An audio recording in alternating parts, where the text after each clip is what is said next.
After 3 days and 31 people dead, rage has somewhat eased in Nepal.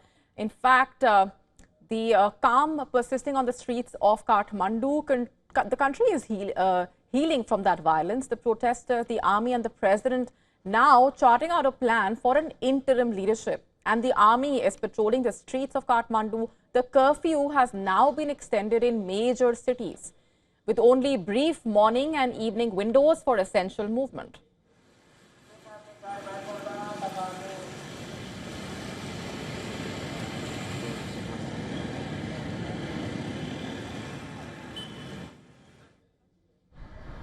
Nepal's president, meanwhile, has issued an appeal calling on the protesters to maintain calm and ensuring a way out of the challenges within the country's constitutional framework.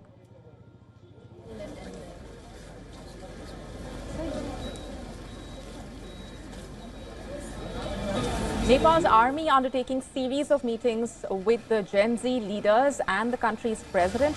The objective is to find an interim leader with consensus.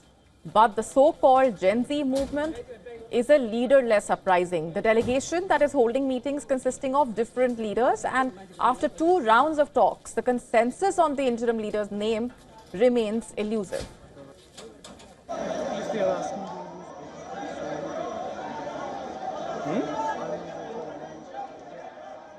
Different factions of protesters backing different people. The name that's been doing the rounds is that of Kulman Ghising. He's a former managing director of Nepal Electricity Authority. Earlier, another faction backed former Chief Justice Sushila Karki, who remains in talks and has expressed readiness to lead.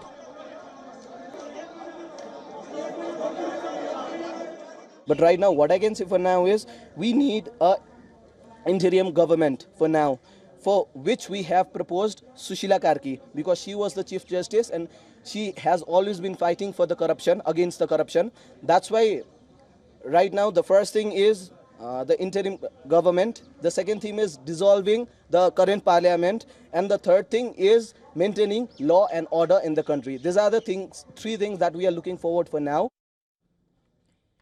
The protest that started after a social media ban soon turned into a platform against the country's ruling class. Houses of top leaders of all major political parties were torched. The elected leaders of major political parties sidelined. They are distancing themselves from the negotiation process, and the protesters are also calling for the dissolution of the parliament.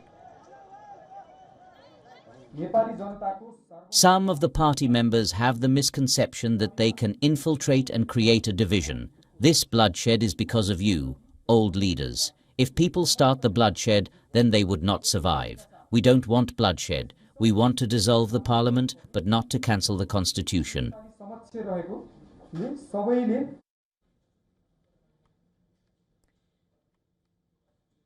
In fact, Pushpa Kamal Dahal's Communist Party of Nepal, Sheh Bahadur Deoba's Nepali Congress, and KP Sharma Oli's Communist Party of Nepal Unified Marxist-Leninists collectively hold nearly 3/4 of the seats in the parliament.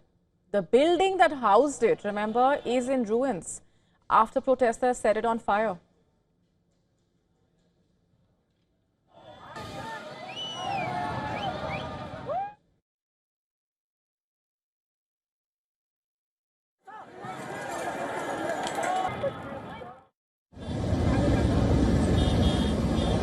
All this as elected leaders are out of the frame in a way, and protesters are taking charge to carve out the future path.